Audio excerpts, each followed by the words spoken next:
Let's say if I'm asking which source you often use to get information, newspaper, radio, TV, and the survey shows 62% of the people chose internet.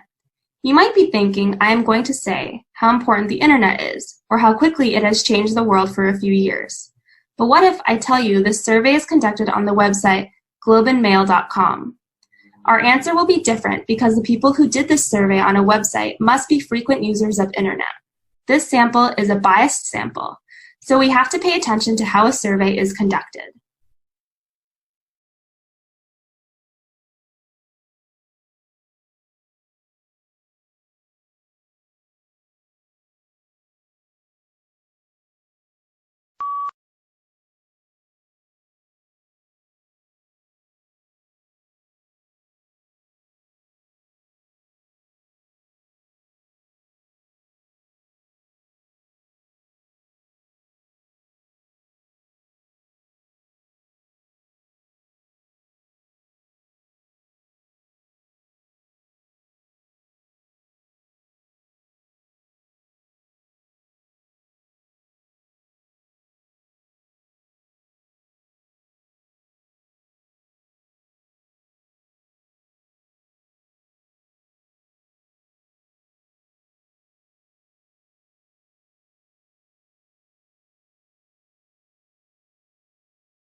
V2PT.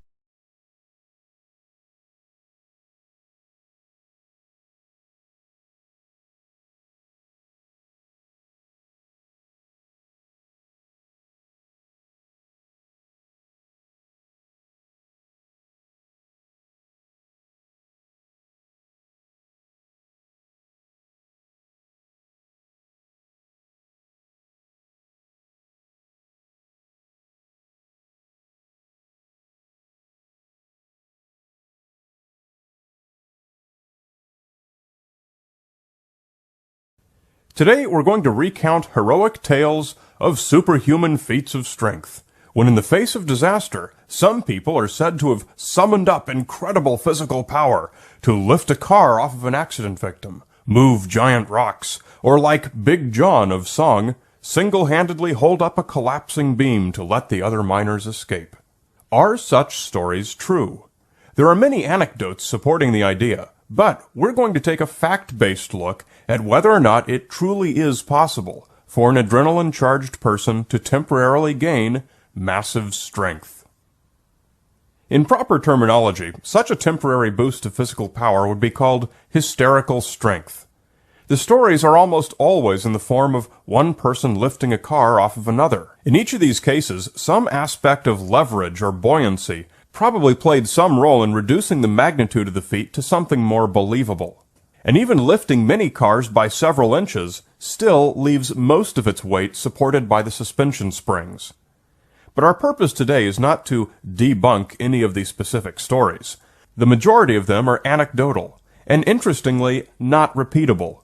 In many cases, the person who summoned the super strength later tried it again only to find that they couldn't do it.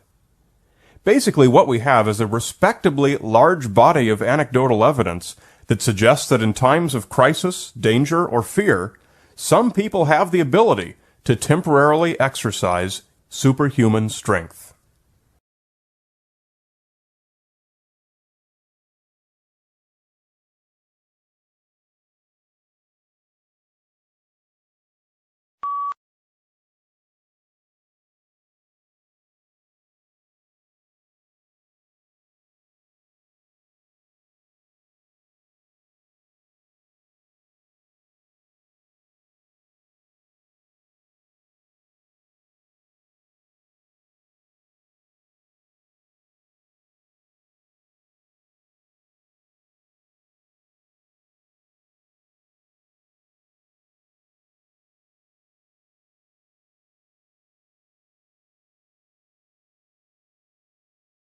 V2PT.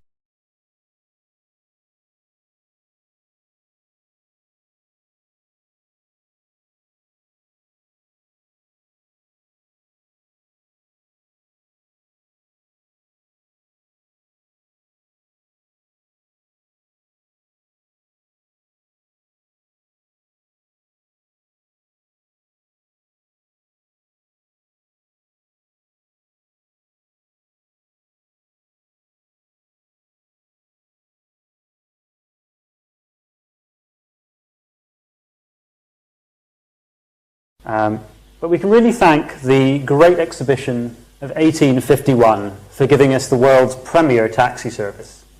For it was going to this exhibition, this fabulous exhibition of inventions from all around the four corners of the empire, that the visitors were appalled, dismayed and vexed by their journeys to this exhibition, because the cabbies of the day in their horse-drawn carts were absolutely terrible, could not find their way to this exhibition. And so, at great public outcry, the London authorities set up the Public Carriage Office, which is an organisation that still exists. You can take a short walk to Penton Street up the road. And this Public Carriage Office took on the responsibility of licensing all major taxi drivers in London. All taxi drivers from 1851 onwards had to pass what is now known as the London Knowledge. This phenomenal knowledge of London. What is the London Knowledge? It's the ability to remember the 25,000 streets, how they're all interconnected, and know all the main arterial roads in and out of London. Cabbies need to know all this, plus 1,000 points of specific interest, cafes, bars, public offices. They need to know them all as part of their training.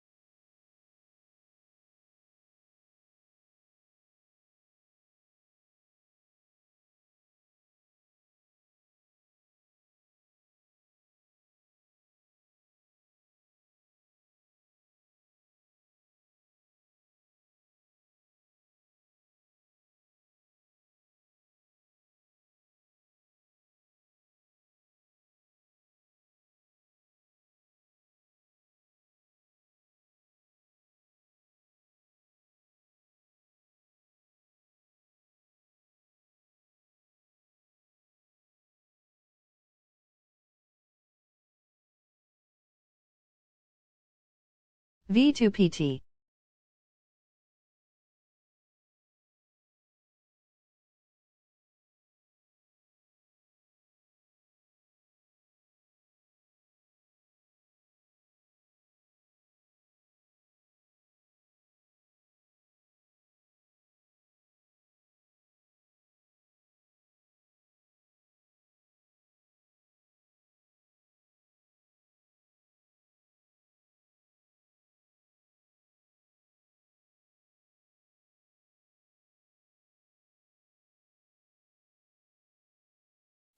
So, what do we mean by well-being? Health, happiness, a sense of achievement and contentment, a state of mind and body where people can thrive. Well-being is not something that is purely limited to people who are facing extraordinary challenges in their lifestyle, health, or personal circumstances. Everybody here has a level of well-being. Music so often forms an intuitive part of our well-being management. Music to pick us up, music to calm us down, music to heal our sorrows. Our aim, through research, is to move from this level of intuitive application of music through to informed use in our communities, to take the next step in the understanding of the power of music in human life. Music already works for us on so many levels, whether it's soothing and teaching our infants, bringing people and communities together, adding spirit to our work and personal endeavors. But there is no reason to stop here.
V2PT.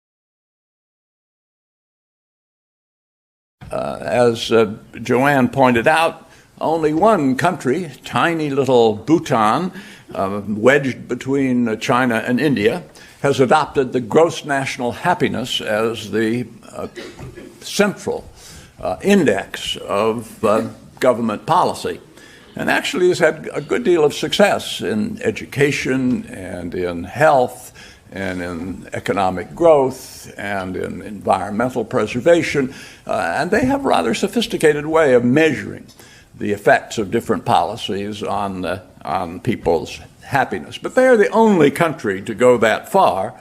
But you're now beginning to get other countries interested enough to do kind of white paper policy analyses about whether happiness research, what effects would it have if we used it more for public policy. You're beginning to get countries like Australia, France, Great Britain that are considering publishing regular statistics on happiness.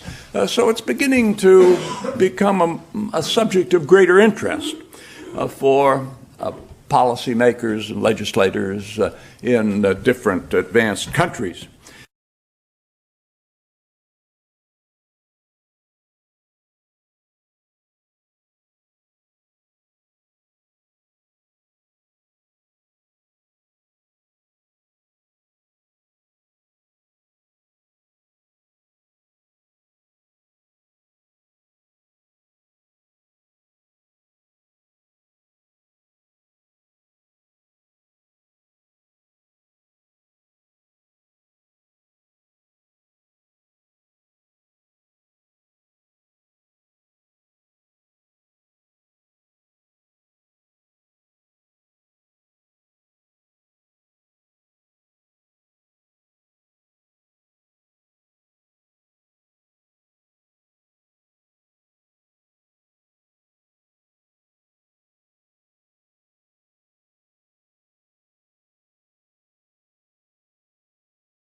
V2PT.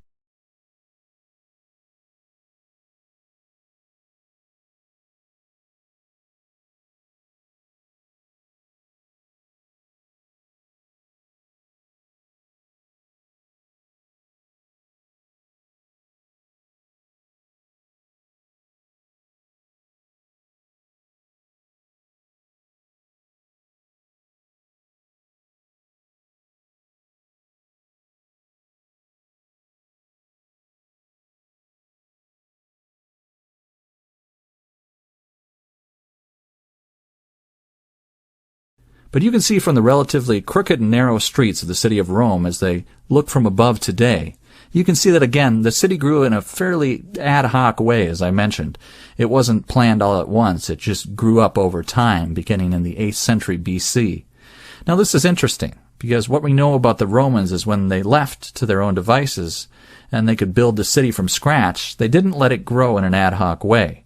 They structured it in a very methodical way.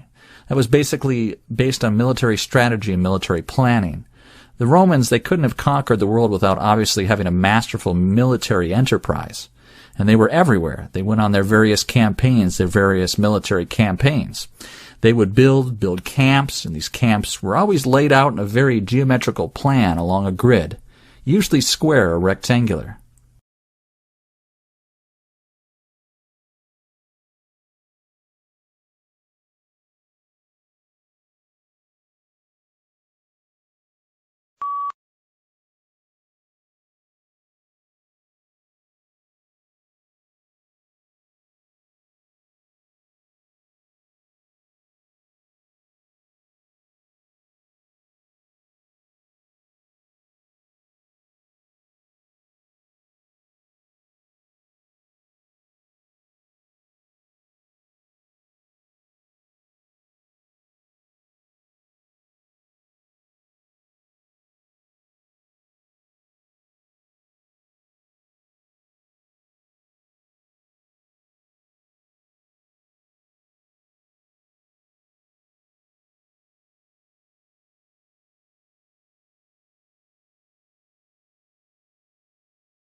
V2PT.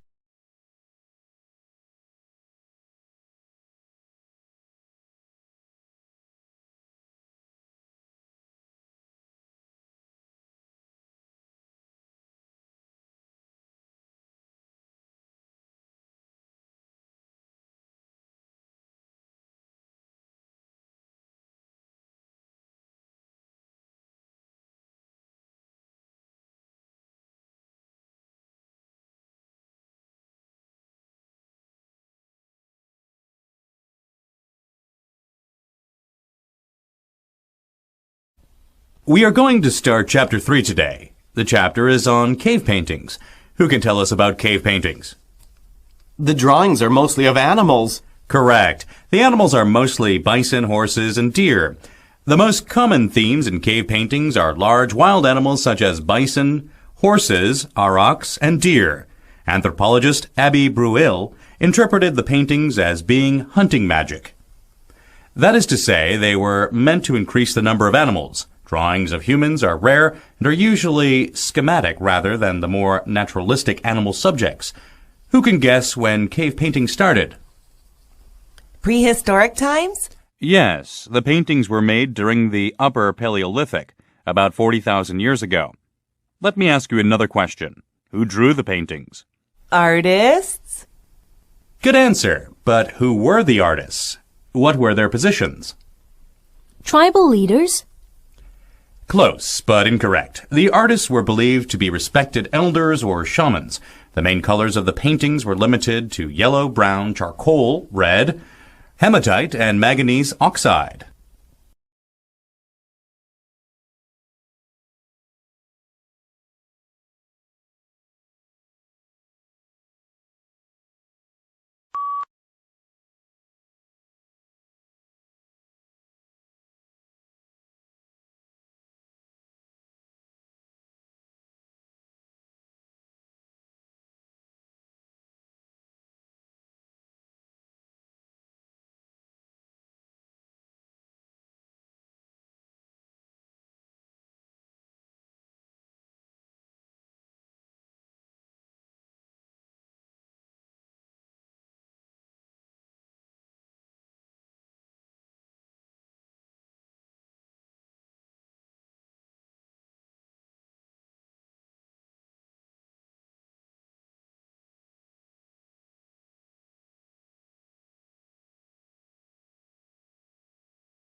V2PT.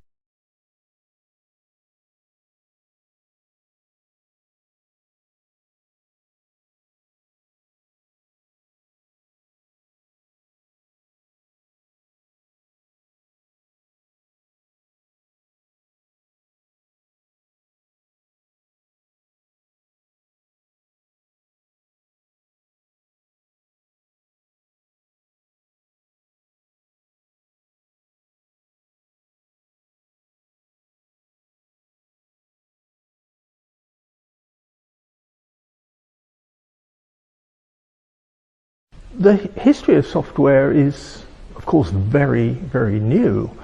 The whole IT industry is really only 67 years old, which is extraordinary. To be so close to the birth of a major new technology, a major new discipline, is quite remarkable given where we've got to in those 67 years.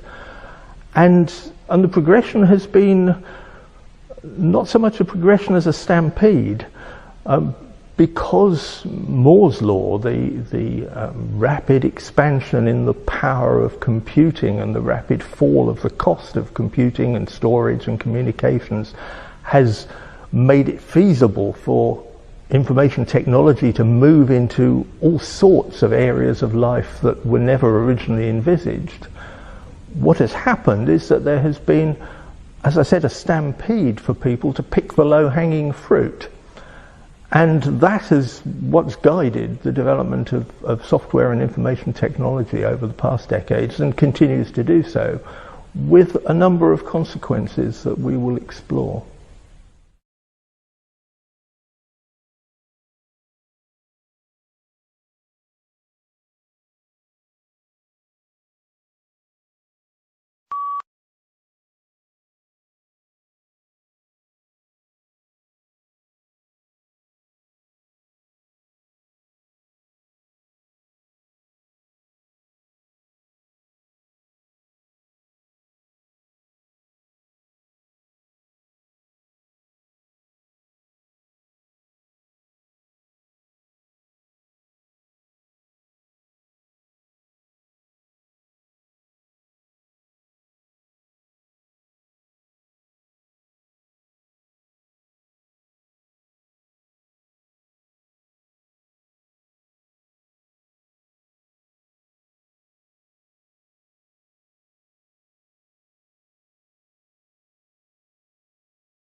V2PT.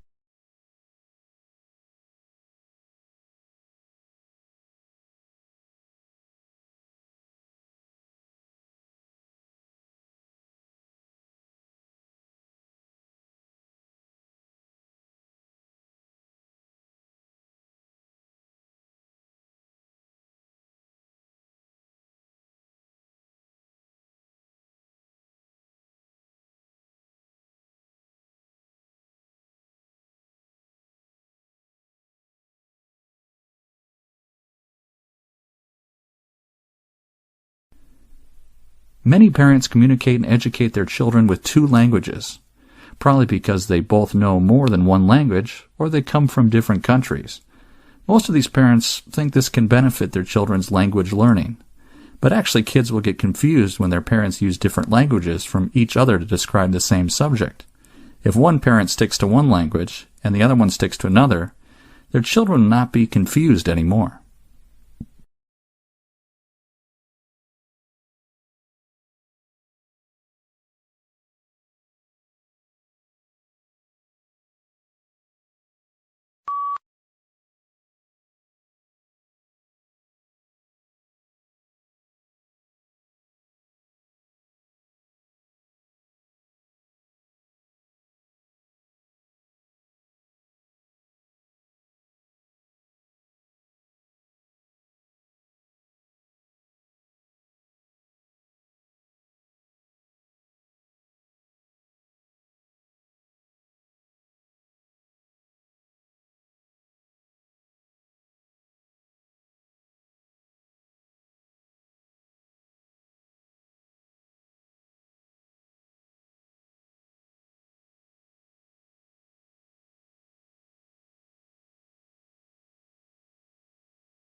V2PT.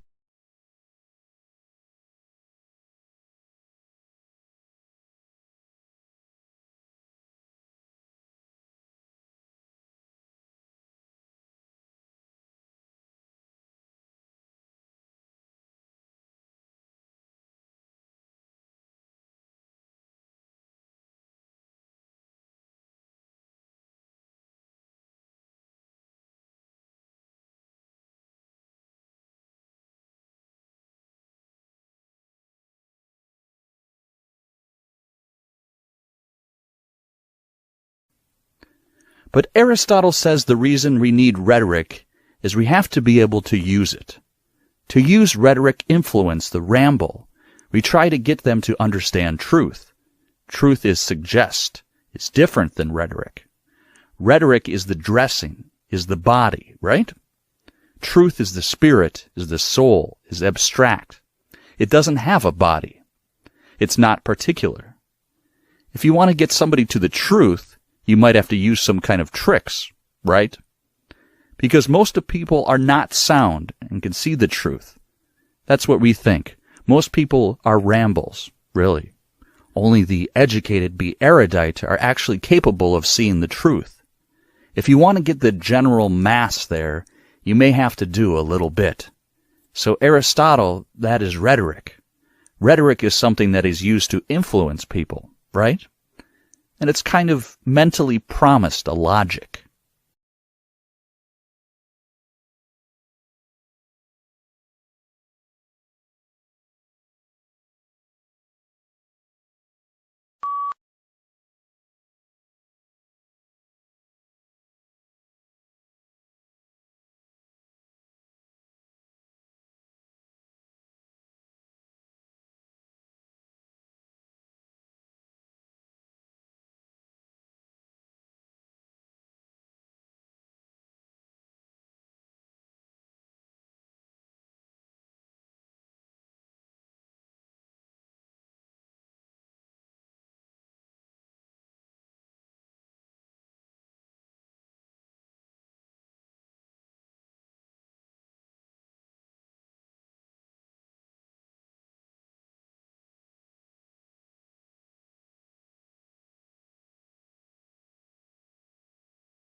V2PT.